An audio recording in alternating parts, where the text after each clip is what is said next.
Okay, let's go back to the phone lines, baby. Terrence joins us here on the show. That'll be hard to follow up, Terrence, but Terrence, here we are. You think it's going to be hard to follow that up? I do not. No, I don't. I do not. You guys don't just know me. From an angle perspective of family and fatherhood and being gone for a decade, like not talking to him. Paul, is he a scumbag? I'm like, not sure. I have no idea. I think when you guys get to know me, you're gonna realize not many things is gonna be hard for me to come on after. Okay, I'll keep that in mind. First of all, yeah. How you guys doing? How you doing, Paul? Yeah, well, we're doing awesome, man. I mean, this is great. All right, so I wrote down some notes. Yeah, please do. Okay, so you started off with Davis working out with the Bills. Yes. Yep. And you got that beautiful orange Syracuse on. So I'm gonna quote someone from Syracuse. I'm gonna quote my man Derek Coleman. Ooh, DC. Okay. So when Corey Davis is working out for the Bills, I'm gonna say, "Whoop de damn do." That's a good DC quote. Do you remember that one? Do you remember that one? I do. One? Yeah.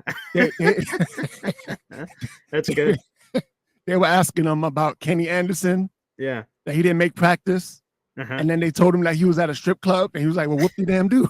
Yeah. I love that. Like, who gives a flying hoot? Like, that's great. I love that. But if you watch the Hard Knocks, because it kind of got me too. If you watch the Hard Knocks when Corey Davis catches that touchdown, you can see the look on his face, like whatever. When everybody came up to him to congratulate, like, what's the offensive coordinator's name again? Nathaniel Hackett. When he's skipping over, like, and then look at Davis. He's like, why'd you sign this guy then? You know what I mean? That's what it looked like to me. Interesting. And then he skips that year, which would have been his last year with the Jets. Correct. So he would have probably been a free agent now. So then he'll go work out for the Bills. You know what I'm saying? Yeah. So that's what it looked like to me. Then you guys talked about Bryce Huff. Yeah. So let's go there. Sure. My opinion, Bryce Huff was on the team. They offered him a contract. He said, "Screw you."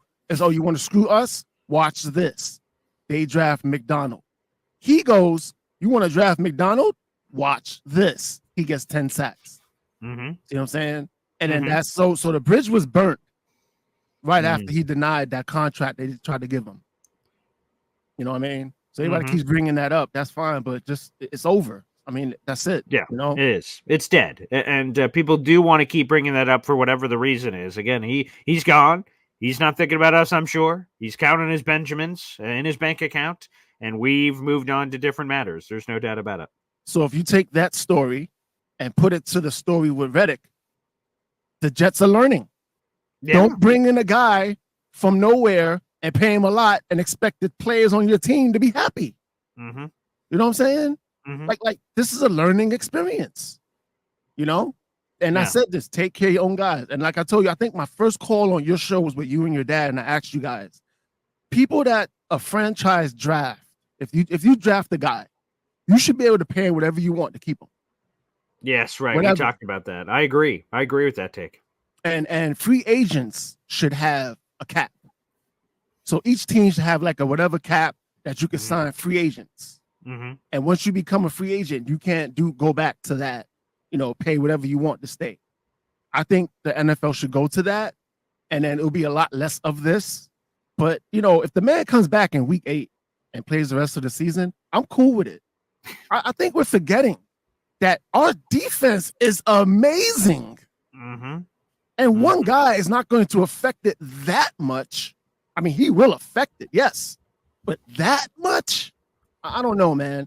Clemens, let him play. The more people play, the better they get. Let the man play. I think we're going to see some stuff out of him. Will McDonald, let that young man play. Because last year he came to practice on his skateboard. You know what I'm saying? That's true. Like come on, Jets fans, give these guys a shot. If you put all your positive energy into these guys, they will perform for us.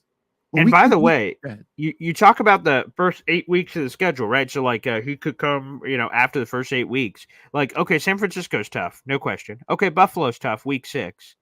Like, okay, at Pittsburgh is just always a difficult place to play. But like, okay, so we have two really tough games of like, all right, let's go. Not saying the Jets can't win them, that they're just like, you better have your chin strap buckled for at San Francisco and home for Buffalo. But besides that, Tennessee, New England, Denver, Minnesota, Pittsburgh, New England again. Like if he's ready after the first 8 weeks, it sounds like we could use him a lot more against Houston, Miami twice, Buffalo again, the Rams. Like, I think there are plenty of games on that back half of the schedule. If that's all he's going to show up for, again, some people will say hopefully he shows up for a ton. But if he shows up for that, I think a lot of us go, okay, yeah, we prefer those if we were forced to pick. And then if he wants to bet on himself, have him come in at that time and get 12 sacks by the end of the Super Bowl. Exactly. There you go. And then he's going to get paid by somebody. So God bless. See you, pal. Enjoy. Yeah. Yeah. My opinion is when you think glass half full, your answers come back glass half full. But when people are going in at glass half empty, then all your answers are going to be, it's like if you're an electrician, you walk into a room, you're not going to be looking at the paint. You'll be like, oh, something's off. You're going to be looking at where the electrician wires are and if they're good and how much they're burnt. You know what I mean? So, yes, right. So when you go into something with the mindset, you're going to get the answer of the mindset you're going into. Guys, be positive. Come on, this is our year. Look, I went to the 98 team. I had season tickets. I went to every game. Baby. Oh, it was amazing. It was so amazing that I moved to Florida to talk shit, and then Vinny gets hurt.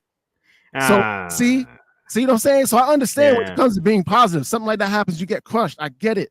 But it's got to end, guys, and it ends this year. We got the quarter. Like, all right, this is what I want to do on my. If I had a show, this is what I would do. Okay. I would take every category in football, from quarterback to defense, secondary, all of that. Okay.